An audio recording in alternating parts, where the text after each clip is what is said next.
it's Craig, Chris and Benj here from Moggin Around. We're just going to do a run through of the final product of the 76 we built, little brother to the Unimog. We do apologise that we didn't get as much footage as what we would have liked to on every stage of it, but we're sort of, things happened a lot differently to how we planned it. But here we are, let's get into it. We'll start with the front. We chose the unique front bar with the ARB winch on the front. Great white, they're a fantastic light. I recommend these lights. I've had them on many vehicles. They last and they're a super bright light. So we've got the one on the bull bar and the one up on the roof rack. With the winch we've gone the plasma rope. It's just a lot easier to deal with. The GME handpiece and head unit. Also at the front we've got Jamie's grill from PVS and Jamie's lights. Just finished the vehicle off nice, especially with the colours we chose. I should say we got the vehicle was originally silver, as you would have seen. We had it wrapped in the iridescent purple black, so a lot of times in the video the car looks black but it's actually purple, which is a really cool colour. We really love it. We went for the satin insert on the bonnet, just to give that pop between the two colours. So if we come round the side, we've got the FATS 4-inch snorkel, the extended flares which we had to have for the portal axles, which we'll get to shortly. Tyres were chosen are the Nitto Grafflers. They're a hybrid breed. For us, we thought they were going to be the best tyres for the vehicle.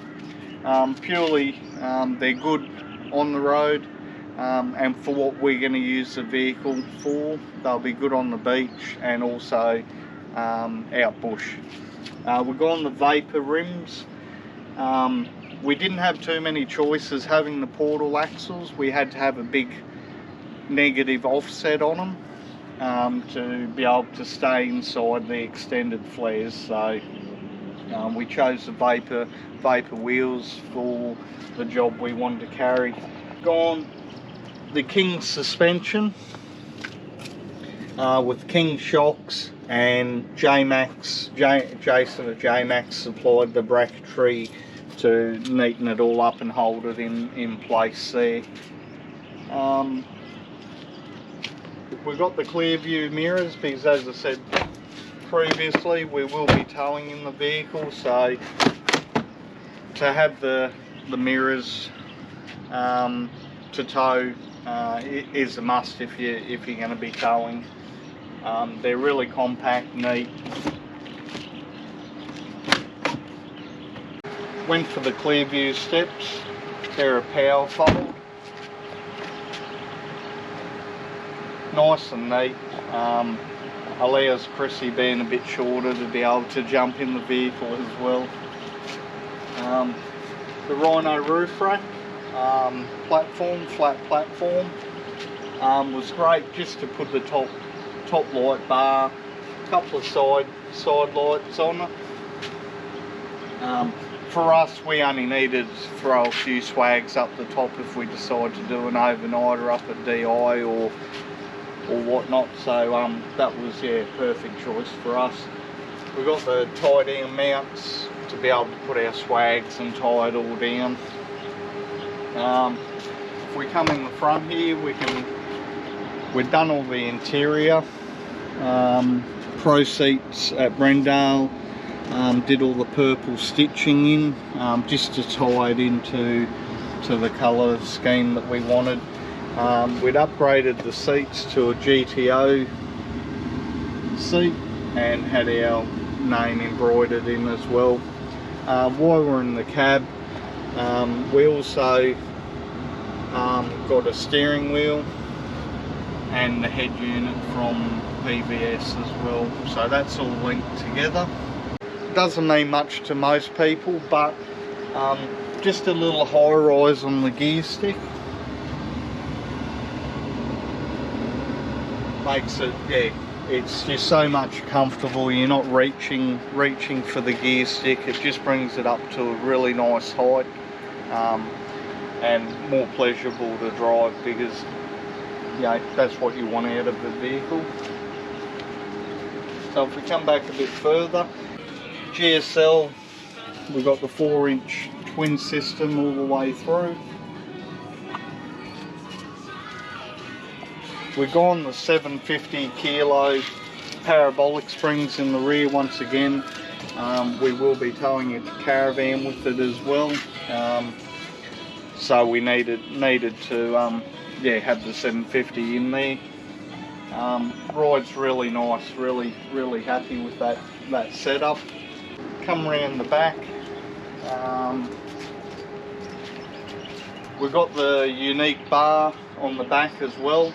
The reason we chose that over other possible choices was purely the convenience of the bar. The spare tyres mounted and rotate, so 35-inch tyre hanging off the back door, squeaks, rattles round, too heavy on a door.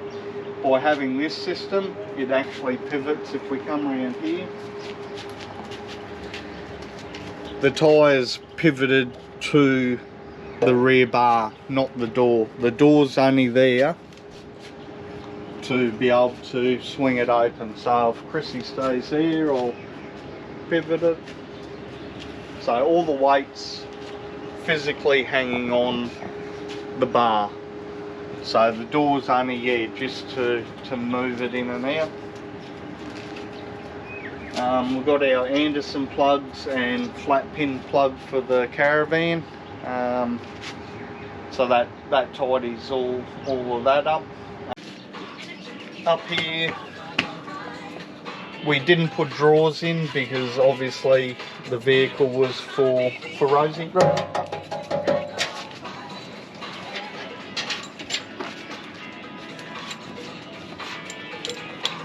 So Rosie's quite comfortable in the back. So that's the back bit. Heyman and Reese upgraded tow bar. I'll come around this side. We've got the other twin 4-inch coming out there. So it just balanced, for me, it just balanced the car off nicely. From there, the other side, we've got 2 shovel holders. They're perfect. It's a flick of a handle. You don't have to slide the shovel in and out.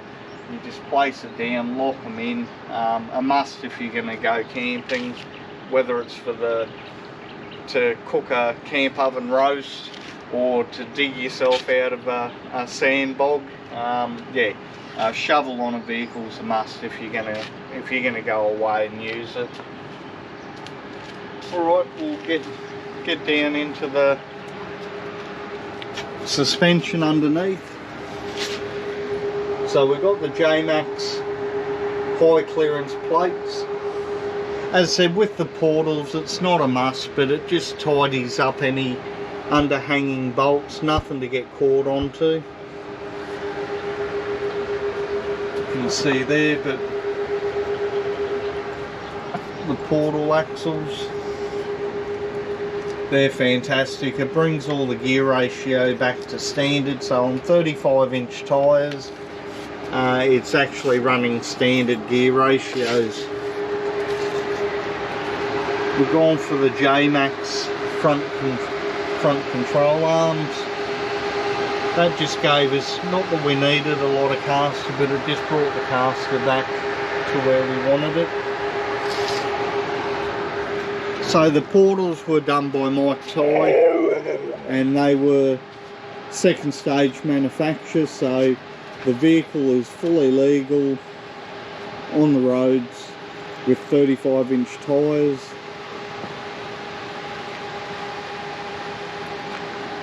So that's that part. We'll come round and have a look.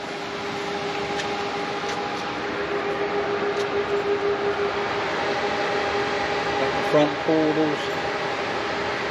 So the vehicle lift on the suspension itself is only an inch. We haven't gone up any higher than that. So we'll put, you have seen in the other videos that did have all the sound deadening done, which I believe is a must. It makes the vehicle so much quieter. At the end of the day, they are an agricultural farm truck. We just made this one there just a little bit quieter inside. It makes a huge difference. If that's what you sort of plan on doing a lot of touring, you'd really want to think about that.